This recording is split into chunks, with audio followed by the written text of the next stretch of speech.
Coda. Back at the crossroads of the Keyblade graveyard, a single Keyblade fell from the sky and stuck into the ground upright. A man was there to pull it free from the soil, as if he had always known where and when it was going to arrive. The Keyblade was the one that Master Xehanort had once used. The man wore a black coat, and behind him was a black box. "Finally, back where it belongs," the man muttered. 4 paths led from the crossroads, dust swirling up in the distance. From the cloud emerged 4 figures, wavering like mirages on a hot summer day and growing more solid the closer they approached. They wore masks, a unicorn, a snake, a bear, and a leopard. The man in the unicorn mask was the first to speak. "Did you summon us back?" "Yup." The man in the black coat replied. "Is that you, Lushu? You look different." "Haven't heard that name in a long time," the man in the coat replied as he removed his hood, revealing a face with a patch over one eye. "These days they call me Xigbar, but hey, whatever suits you," he added. "Is it really you?" the woman in the snake mask asked. "Yeah, but some time ago I had to cast my old form away. Been through plenty more semblances since, but it's still me underneath it all." "What happened? Why are we here? You tell me," the man in the bear mask demanded. "I had a role to play, and after all these years, it's done." "What role?" the woman in the snake mask asked. Xigbar, who had once been known as Lushu, stopped and looked around him. 2 other figures stood watching the scene unfold from atop a cliff. "I guess Ava didn't make it after all," said Xigbar. "Meaning what?" The young man in the leopard mask wanted to know. "I told her, clear as day, what it is I had to do." "And is that why you decided to exclude her?" the leopard-masked man asked back. "As if! Ava had her own mission, and she carried it out." Frustrated, the man in the bear mask growled. "I have heard enough! Lushu, what is your role?" Xigbar looked back at the black box by his feet and said, "I hope you like long stories." On that window seat in Scala at Kylum, the young Xehanort and Ericus sat across a game board from each other. Oh, right. Ericus cleared their old game from the board and arranged 7 new pieces atop it. "What's this?" "I heard about this new game." Xehanort looked at the setup, confused. 7 black pieces, and just watch. Ericus put a single white king piece on the board. Sora awoke in an unfamiliar city, surrounded by dazzling neon lights. He had never seen anything like this before. Riku, too, woke to find himself in a strange city. The streets around him were lined with towering buildings, light twinkling out from their windows. Atop one of the tallest of these buildings, a lone boy was watching the streets below. Meanwhile, in another part of the city, a man wearing a black coat surveyed the streets and buildings glittering in the moonlight. In the land of departure, Riku and Terra stood facing each other in the grand hall of the castle, where Terra had once undergone the Mark of Mastery exam. "Well, look at you," Terra said warmly, and the praise made Riku stand up a little straighter. "Thanks, I finally fulfilled my promise to you." "You did. Now there's nothing left for me to teach you. You're a true Keyblade master, not to mention a great leader to those around you. You've even found the strength to save your friends." Riku shook his head. "It's not enough." Terra placed his hands on Riku's shoulders. "The very fact that you were able to make your way here proves just how strong you are. That is why I called for you." "That's the reason?" "You expected more?" Terra said, slumping with embarrassment. "Yes," Riku replied frankly, and the 2 of them burst into laughter. Aqua and Ventus entered the hall. "Hey, you 2, what's so funny?" Ventus asked. "It's a secret," Terra answered with a grin. Ventus wasn't too happy with that. "Aw, come on, tell me!" Aqua watched them happily for a moment, then turned to Riku. "Are you sure about this?" he asked. "Yes, but don't worry, I'm not alone this time," she replied. Terra and Ventus nodded. The 3 stood together, then donned their armor and set off into the lanes between. "Good luck," Riku called to them as the gateway closed. A year had passed since then. Riku was visiting a small house located in a corner of Radiant Garden, and a group of familiar faces were there with him. But if we still remember him, then he must still be with us, said Aerith. Yes, that would stand to reason, Leon replied. But we've been searching everywhere for Sora, said Riku, and we haven't found a single clue. If he's really out there, don't you think we would have found something by now? Yuffie put a finger to her head. Sid's been looking into the data for a year now. Aren't the people at the castle doing the same thing? No one's found anything yet? Asked Leon.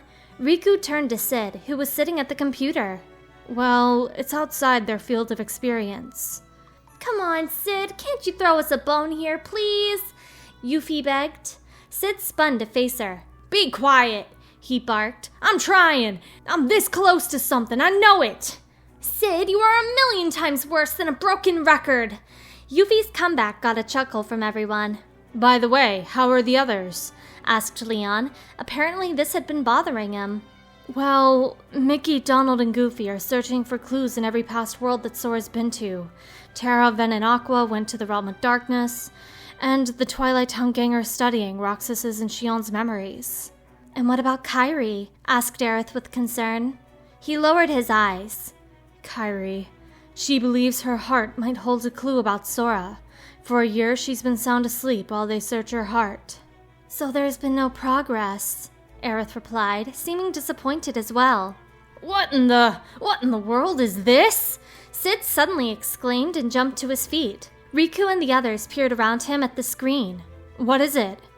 This computer, the one in Twilight Town and the one in the castle are all connected to the same network. They sent me all their data and I merged it with the stuff I already had. And looky here. Sid answered and leaned into the screen. There, in the monitor, was a very familiar face. Sora! Riku leaned in closer. Sora's inside the computer? Yuffie asked. No, that's just the data I constructed based on Sora and his fighting abilities. Sid replied, plopping back down into his chair. So you gave us a heart attack for nothing? Yuffie complained. No, that group Sora was fighting, battalion something. Well, I recreated their data too. As Sid described, several gateways opened before the Sora on the monitor. There were 13 of them. The real Organization 13. Maybe their data will lead us to where Sora is, wondered Aerith. Well, it crossed my mind, but I must be better at this than I thought, because their data, it's so powerful that I can't access any of it, Sid told her. Can you use Sora's data to gain access? Leon suggested. Oh, good idea. Worth a shot, Sid said, quickly typing away at the keyboard. Yeah, let's try, Riku said as he watched the version of his friend on the screen.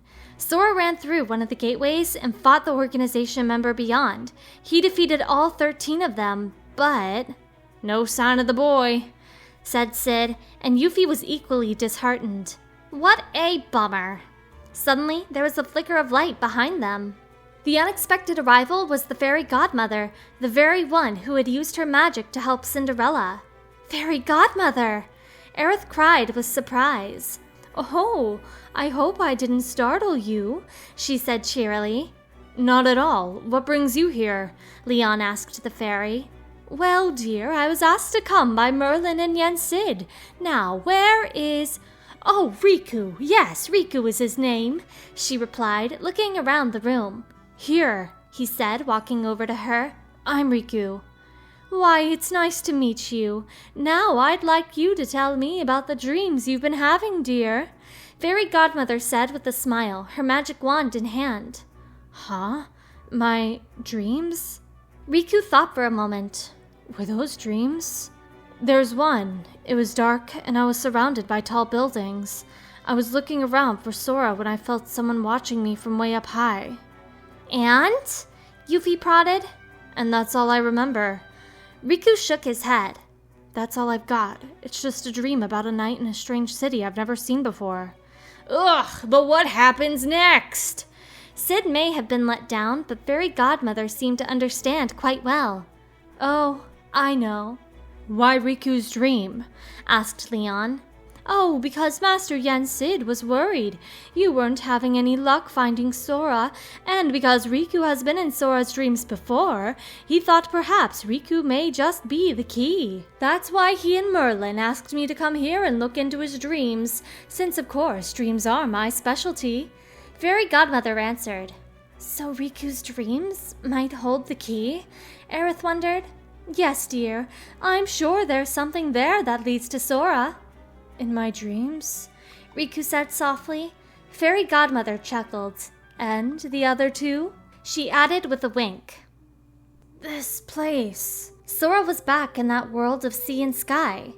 Only the sky wasn't clear anymore. Night had fallen over the world. He couldn't tell if the dark sky was reflected on the water, or if the dark water was reflected on the sky. Were the stars above him or below? The one thing he was sure of was the moon up high. At least I'm all here, Sora said as he checked himself over. He stood up and tried calling out. Hey! Is anyone out there? No response. He tried again. Hello! This time there was a soft sound. It could have been the water or footsteps coming this way. Hey. Sora broke into a run as he heard what sounded like a faint voice. Someone's here! Over here! Sora called out. In the distance, he could see them, and he hurried as fast as he could. I see you, the person said, standing illuminated by the starlight. Hey, aren't you? Sora knew this guy. He'd never actually met him, but he had seen him before. You know me? Yeah, you're Yozora, right? Sora replied. He had seen him in that game back in Toy Box. How do you know that? Who are you? I'm Sora, and actually, there's something I have to ask you. Sora remembered that he had heard that name somewhere else once before, but as soon as he introduced himself, Yozora had questions. Sora? You're Sora? Huh? You know who I am? Sure, I've heard of you. It seemed that Yozora was familiar with Sora too. If you're here, then this can't be the real world, can it? But wait, that girl, she told me about you. Maybe you are real after all, Sora thought out loud. Are you done? No, this isn't the real world, and I am here. But this isn't what I really look like. How'd you recognize me as Yozora? Huh? Sora said, unsure of where this was going. Why are you using Sora's name? Because I am Sora. If you are who you say, and it was fate that brought us here, then my path is clear. Yozora made a fist, and suddenly he was holding what looked like a sort of ranged weapon. Sora closed his eyes and braced himself. When he opened them again, he found himself somewhere he had never seen before. Or maybe he had, in a dream. Streets lined with buildings and buildings lit with neon. Oh, maybe this is the world of Yozora's game. The one I went into back in Woody's world. Or maybe not. Everything looks so different. Man, I'm lost. I accidentally wandered into this place and went through some trials. Then I was told to save Sora. Huh? Then what's with the weapon? Sora asked, but Yozora only called a glowing red blade into his other hand. Time to end this, he said, then swung the sword. Sora summoned his Keyblade so he could block the attack, but the fight was over before it began. But how? Yozora's attack tore through Sora and dropped him to his knees. Sorry, but I don't lose, Yozora said as Sora began to glow and turn to crystal. He laid a hand on Sora's frozen form and said softly, I will save you. A light swelled from the crystal and engulfed the world, and then Yozora was standing back in that realm of nothing but sea and sky. He closed his eyes quietly. When he opened them again, he was sitting in the back seat of a car. Commander! Commander! Yozora's eyes drifted to the one speaking to him from the driver's seat. Impressive, is it not? Yozora looked out the window of the car. I've been having these weird thoughts lately. Like, is any of this for real? Or not? None of this makes any sense to me. Was that his voice or Sora's? All he could see beyond the window was the sprawling cityscape. End of the Kingdom Hearts 3 light novel.